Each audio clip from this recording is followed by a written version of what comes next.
సంగీత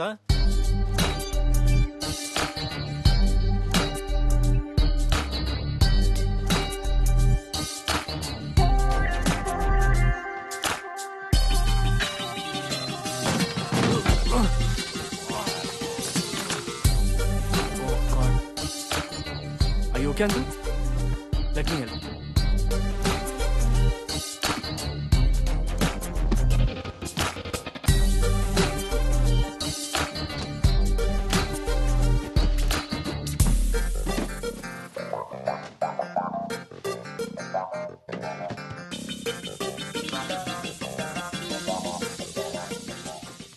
అంటే మాది పక్క కాలనీ అంకుల్. నీ పేరు బాబు? I'm Siddharth uncle. Hi, I'm Ravishankar. మా అమ్మాయి సంగీత. హాయ్. హాయ్.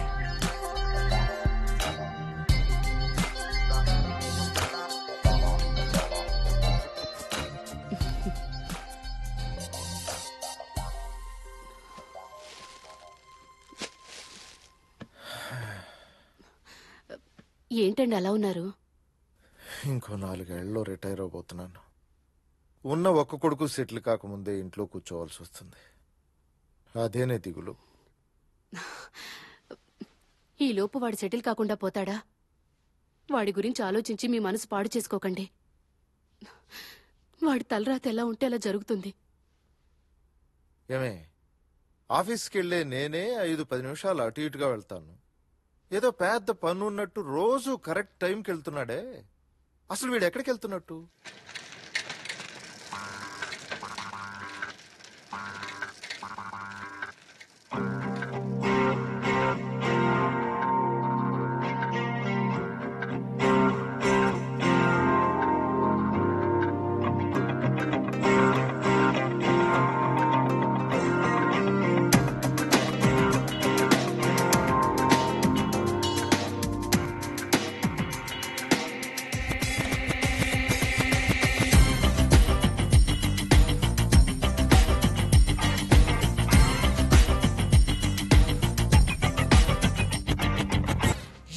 Yes! Yes!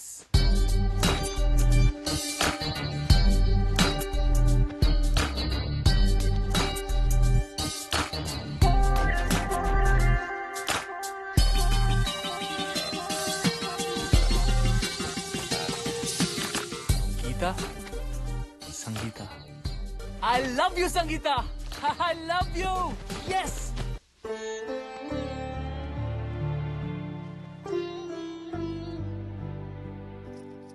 ఇక మీదట మీ అమ్మకు రోజు పొద్దున్నే లేచి కాఫీ కాసి టిఫిన్ రెడీ చేసే పని తప్పిపోయిందమ్మా.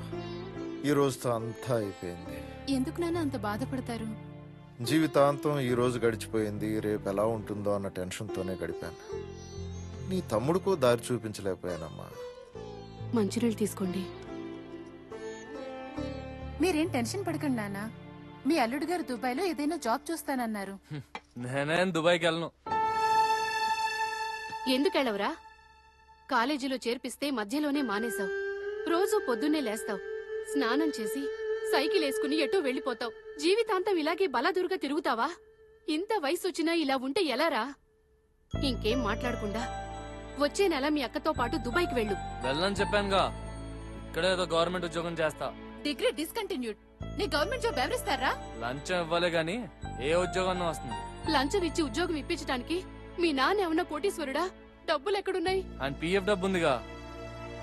ఆయన 40 ఏళ్లు చెమటోడిస్తే మిగిలింది అదేరా? ఆ డబ్బు కూడా లేకపోతే మేం మన్ను తిని బతకాలా? మనం మన్ను తిన్నా పర్వాలేదే. వాడు లైఫ్ లో సెటిల్ అవుతాడంటే ఆ డబ్బు వాడికి ఇచ్చేస్తాం. ఏంటండి మీరు? మా డిపార్ట్మెంట్ లో క్లరికల్ పోస్ట్ ఒకటి ఖాళీగా ఉంది. ఆ జాబ్ వాడికి వచ్చేలా మేనేజ్ చేస్తాను. కాదు మూర్తి గారు, నాకు తెలిసి ఈ పిఎఫ్ డబ్బు తప్ప మీరు సంపాదించి వెనకాలేసింది ఏమీ లేదు. ఉన్న ఈ డబ్బు కాస్త ఇప్పుడు పనిచేస్తే ఎలా?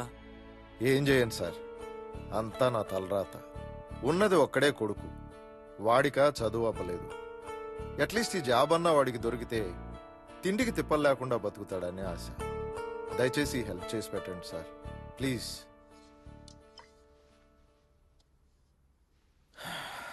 ఆఫీసర్తో అన్ని విషయాలు మాట్లాడేశాను. రేపు 10 గంటలకు ఇంటర్వ్యూ ఉంది. ఈ జాబ్ కోసం చాలా రికమెండేషన్లు ఉన్నాయి. ఏదో మన టైం బాగుండి ఆ జాబ్ వీడికి ఇస్తామన్నారు. అక్కడ ప్రసాదరావు గారని ఉంటారు. ఇంటర్వ్యూకి 2 గంటలు ముందుగా వెళ్ళి ఆయన కలిస్తే చాలు. మిగిలిన విషయాలన్నీ ఆయనే చూసుకుంటారు.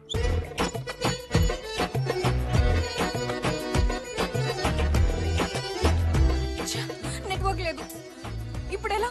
ఫైనల్ బెల్ కూడా కొట్టేశారు. నాకు చాలా భయంగా ఉంది. భయపడికి ప్రొఫెసర్ తో మాట్లాడదాం. ఏ శైలు, ఏమైంది?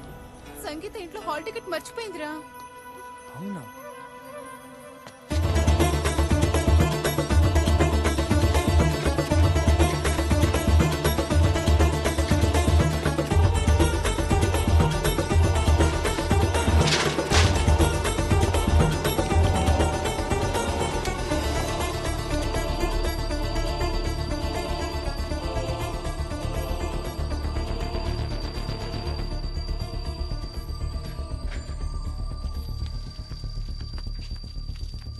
ఎక్స్క్యూజ్ మీ మ్యామ్, సంగీత అనే ఫైనల్ ఇయర్ స్టూడెంట్ తన హాల్ వాళ్ళ టికెట్. ఫాదర్ వచ్చి ఇచ్చెళ్లారు.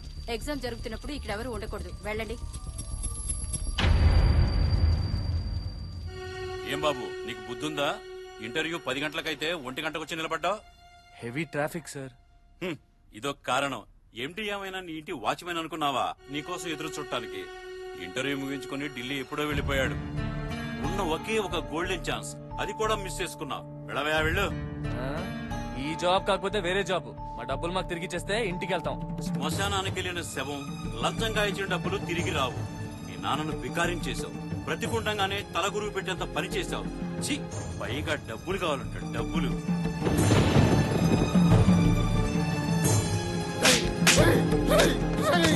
అంత సర్వనాశనం చేసావు కదరా దున్నపోతా.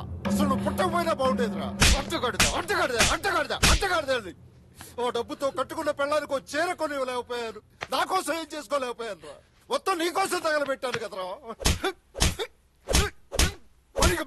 పనికి మాలిన వదవా. అది లంచాల డబ్బేమో, అందుకే అలా పోయింది. దానికి నేనేం చేసేది?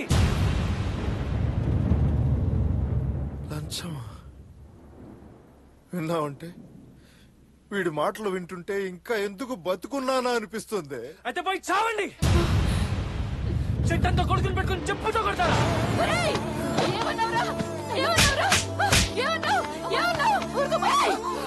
నువ్వు అసలు నా కొడుకువే కాదురా. నువ్వు ఇలాంటి కొడుకు మొత్తం లేనంటే పోరా, పోరా బయటికి, పోరా. అమ్మా, అయ్యో,